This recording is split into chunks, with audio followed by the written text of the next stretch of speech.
Today, we are going to dive deep into the story of Bernie Madoff. It's a name that has become totally synonymous with one of the biggest financial frauds in modern history. But you know, this story isn't just about the money.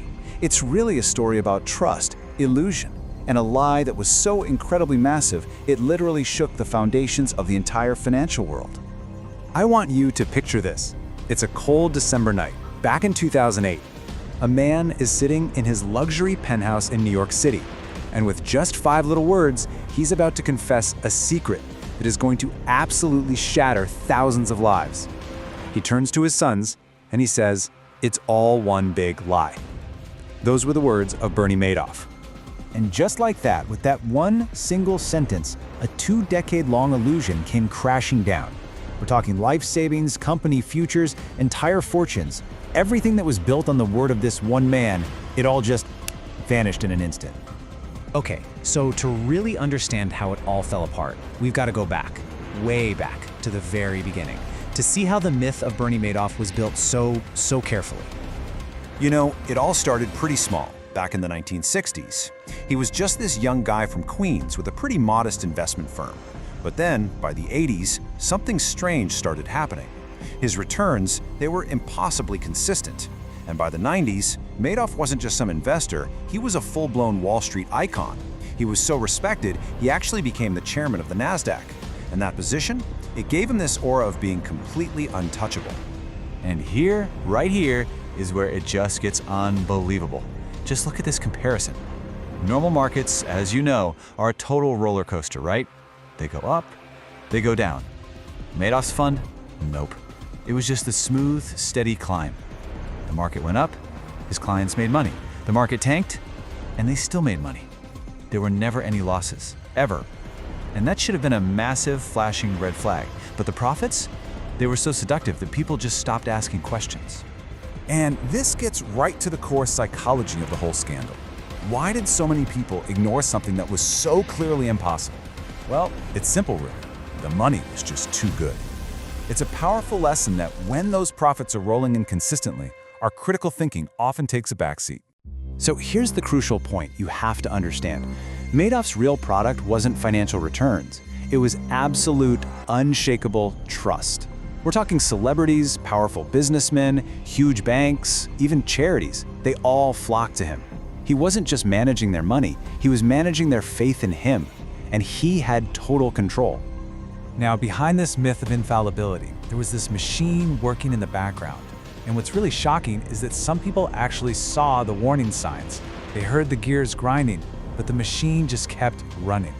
See, a few people did notice something was off. There was this one analyst, a guy named Harry Markopolos, and he actually sat down and ran the numbers. He tried to replicate Madoff's strategy, and he couldn't do it. He quickly realized the returns weren't just unlikely, they were mathematically impossible. The numbers he was claiming simply didn't exist in the real world of finance. So what does Markopolos do? He sends his findings to the SEC, not once, but multiple times over years, basically screaming from the rooftops, this is a massive fraud. But he was completely ignored. Why? Well, because the name on the door was Madoff. The man's reputation had become a shield, and it made the truth seem more impossible than the lie itself. So what was he actually doing? It wasn't some complex, secret trading formula. The reality was a classic, brutally simple fraud, a Ponzi scheme. The mechanics are almost laughably simple when you break it down. You just take money from new people. Then you use that cash to pay fake profits to the earlier investors. Those earlier investors get so happy and so rich that they invest even more. And of course, they tell all their friends. It's this vicious cycle of deception that just keeps growing, and it makes everyone involved feel like a financial genius. So that begs the central question, right? How could a lie this enormous survive for so long, right out in plain sight? Well, the answer is kind of shocking in its simplicity. The illusion was just more appealing than the truth. The account statements looked real, the profits felt real, and Madoff himself created this image of exclusivity and secrecy. People wanted to believe they were part of some special club, so no one dared to pull back the curtain. But here's the thing about a lie that's built on new money. It can't last forever. Eventually, a house of cards like that has to fall. And in 2008, the entire global economy started to shake. The year was 2008. The global financial crisis was kicking off. Markets were in freefall, major banks were collapsing, and this wave of pure panic was just spreading across the globe. This was the trigger. As that fear just gripped the whole economy, thousands of Madoff's investors did the only logical thing. They tried to withdraw their money. They needed cash, and they thought they had billions sitting safely with good old Bernie. The problem? The money didn't exist. It was never invested in the first place. It was all just numbers on a computer screen, figures on a statement. The real cash was long gone, paid out to other investors years and years ago. For the very first time, Bernie Madoff was not in control.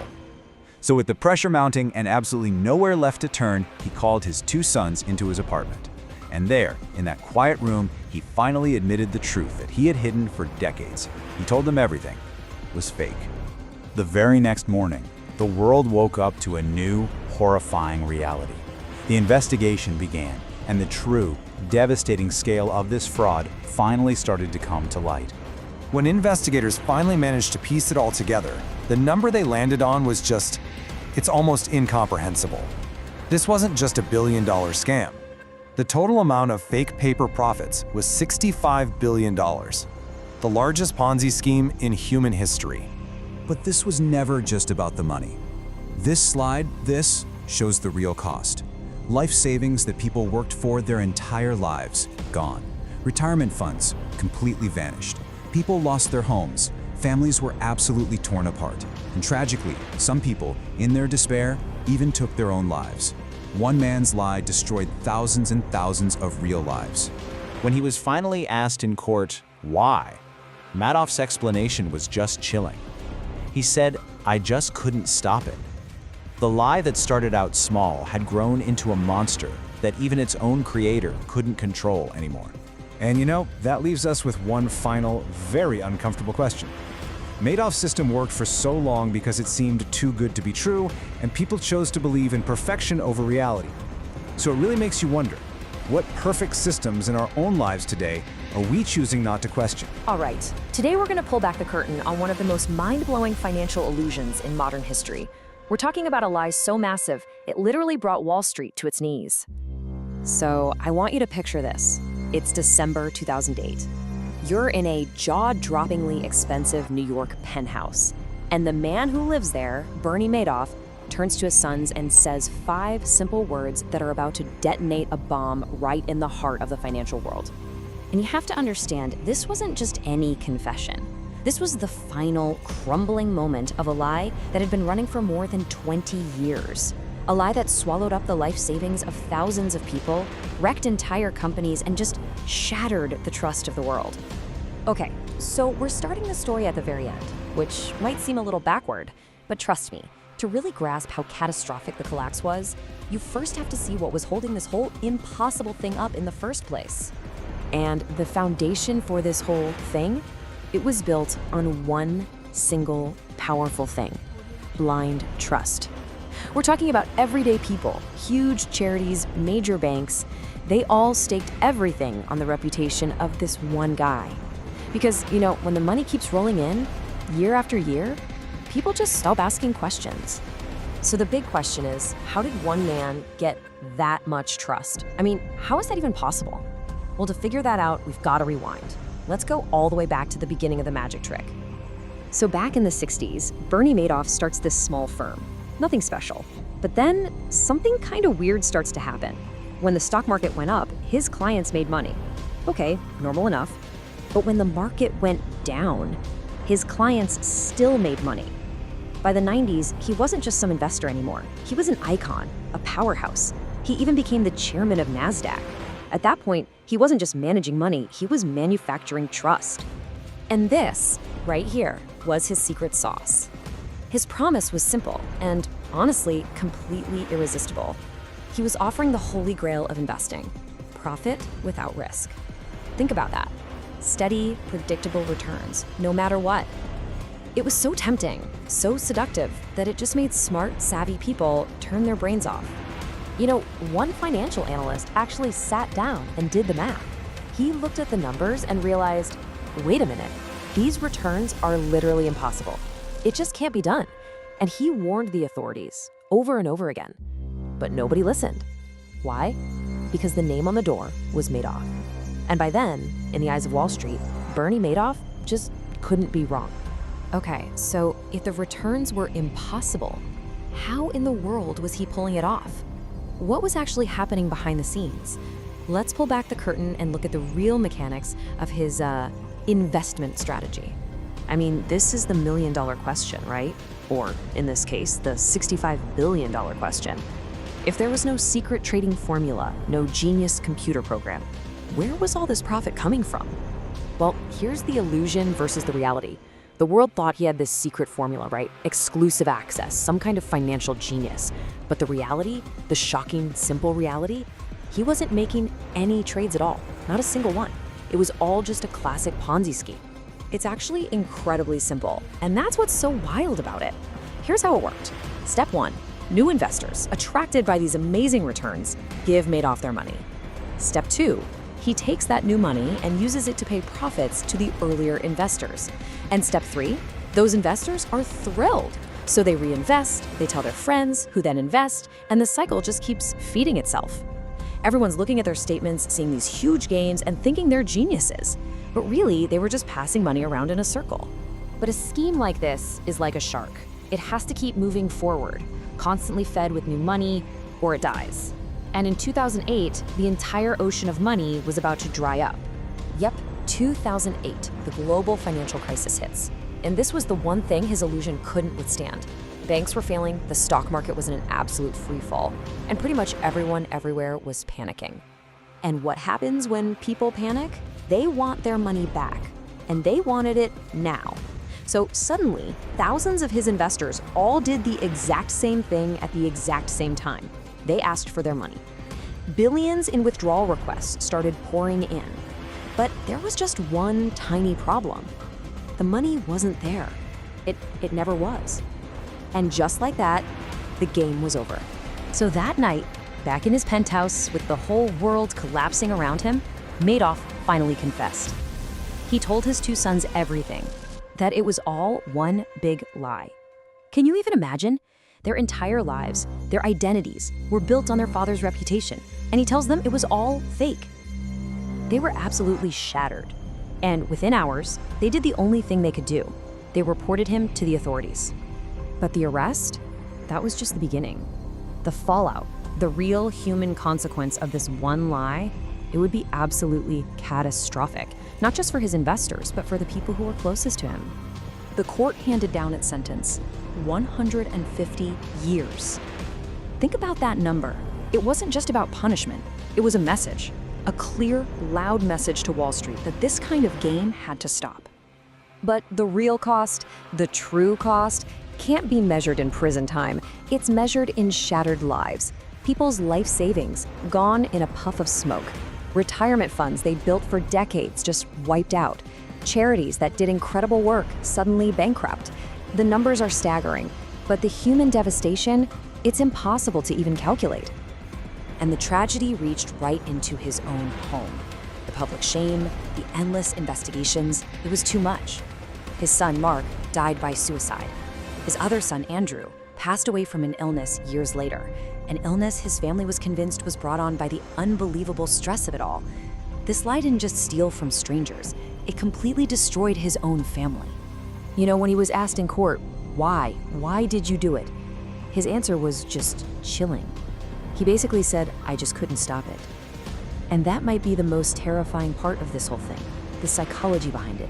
He knew it was wrong, but the lie just got bigger and bigger until it was too big to fail, and he was just as trapped inside it as everyone else. And so all of this leaves us with one final and really important question. Bernie Madoff is gone, sure, but that temptation for easy, risk-free money, that's not going anywhere. So the next time you see an opportunity that seems just a little too good to be true, you have to ask yourself, is this a real investment? Or am I just falling for the next great illusion? Today, we're diving into one of the most unbelievable deception stories in modern history. We're going to break down exactly how one man, Bernie Madoff, built a multi-billion-dollar empire, not on clever stock picks or some genius strategy, but on a single, mind-bogglingly massive lie. These are the words, the exact words that brought a global financial empire crashing down. This was the confession, straight from Madoff himself, that his entire celebrated decades-long career was a complete and total fraud. So I want you to picture the scene. It's December of 2008. The entire global economy is in an absolute freefall. And inside a lavish Manhattan apartment, a man once hailed as a Wall Street legend is finally about to confess a secret he has kept buried for decades. Okay, so let's start right there, at that exact moment of collapse. The moment the incredible illusion finally shattered into a million pieces. He sits his two sons down and tells them everything. That his legendary investment business was a ghost, a phantom. For 20 years, every single profit, every statement was just made up. The life savings of thousands, huge charitable foundations, the futures of so many people, all of it just vanished. And his sons, in their absolute shock and horror, did the only thing they could think to do. They called the authorities and turned in their own father. But how on earth does a lie of this magnitude even begin? I mean, it's just staggering. To understand that, we've got to rewind the clock all the way back to the very first deception. See, back in the 1960s, Madoff started a totally legitimate, small firm. He was actually building a really solid reputation. But then came the turning point. A trade went south, and he was facing a loss. Now, he had a choice: admit the mistake or hide it. He chose to lie. He just faked the numbers on a statement to show a profit instead of a loss. And the most crucial part? Nothing happened. No one questioned it. No one even checked. And this was the incredibly dangerous lesson he learned that day. It wasn't about the math or the market or any real strategy. It was all about perception. He realized that if people believed you were successful, the actual facts, they just didn't seem to matter. This idea became the bedrock for everything that came next. So armed with this pretty cynical new worldview, how did he manage to build a simple lie into a multi-billion-dollar fraud that fooled some of the smartest people in the world for decades? Well, it all came down to him absolutely mastering the psychology of the scam. At its core, the mechanism he used was brutally simple. This wasn't some complex financial engineering, it was a textbook Ponzi scheme. He'd take money from, say, investor B and use that new cash to pay profits to investor A. As long as fresh money kept pouring in, the illusion of profitability could keep going, and all the while he could skim billions off the top for himself. But the scheme itself was only one part of the story. His real genius, if you can call it that, was in how he sold the scam. He created this air of exclusivity, making clients feel lucky just to get in. He built up enormous authority. I mean, the guy became chairman of the NASDAQ. It was all word of mouth, like a secret club for the rich and famous.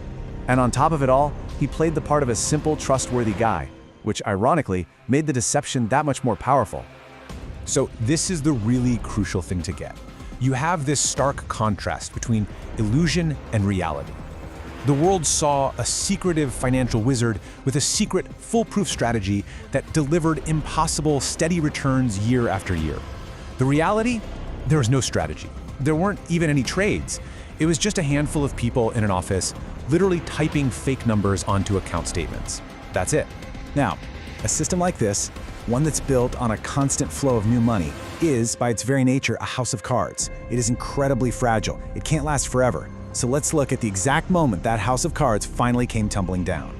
The trigger, as you might have guessed, was the 2008 financial crisis. As markets all over the world just cratered, panic set in. Investors everywhere were scrambling to pull their money out of the market and into the safety of cash, and Madoff's clients were absolutely no exception. And that's what created the breaking point. All of a sudden, everyone wanted their money back, and they wanted it now. Withdrawal requests flooded in, totaling billions and billions of dollars. But of course, the money wasn't sitting in some high-performing fund. It was gone. It had already been paid out to other investors or used to fund his insane lifestyle. The cash flow just stopped, and the entire scheme imploded. You know the most infuriating part of this whole story? People had tried to sound the alarm. One financial analyst in particular, Harry Marco Polos, had done the math years earlier and basically proved that Madoff's returns were mathematically impossible. He warned regulators over and over again, but he was ignored. Why? Because the name Bernie Madoff was just too powerful, too trustworthy. No one could believe it. So, after the confession, after the collapse, what was left in the rubble? what is the true, devastating legacy of this monumental lie? The morning after his confession, federal agents arrived at his penthouse. There was no big, dramatic showdown. He knew the game was up. The headlines just exploded across the globe, and overnight, the Wall Street legend was transformed into one of history's greatest villains. The court's judgment was as swift as it was severe. Madoff was sentenced to 150 years in prison, the absolute maximum sentence possible.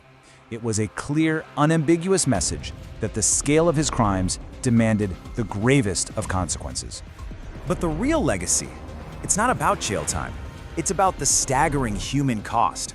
For thousands upon thousands of people, entire life savings, money built over decades of hard work, were just wiped out, gone in an instant. And it wasn't just individuals. Countless charities, hospitals, universities, organizations that had entrusted their entire endowments to Madoff went bankrupt. All the crucial work they did to help thousands of people just stopped. The devastation was so deeply personal. Families were completely torn apart. Some victims, having lost everything, took their own lives. And Madoff's own family was absolutely destroyed. His son, Mark, who couldn't cope with the shame and the public fallout, died by suicide 2 years to the day after his father's arrest. In a prison interview years later, Madoff made a really chilling admission. He actually claimed he wished he had been caught earlier. He said he knew what he was doing was wrong, but that the lie had become so big, he just couldn't stop. It just shows you the terrifying momentum a lie can take on. And that leaves us with one final vital question. Look, the story of Bernie Madoff is an extreme, almost unbelievable example, but the psychological traps he used, the promise of easy, guaranteed returns, the allure of being in an exclusive club, those still exist everywhere today.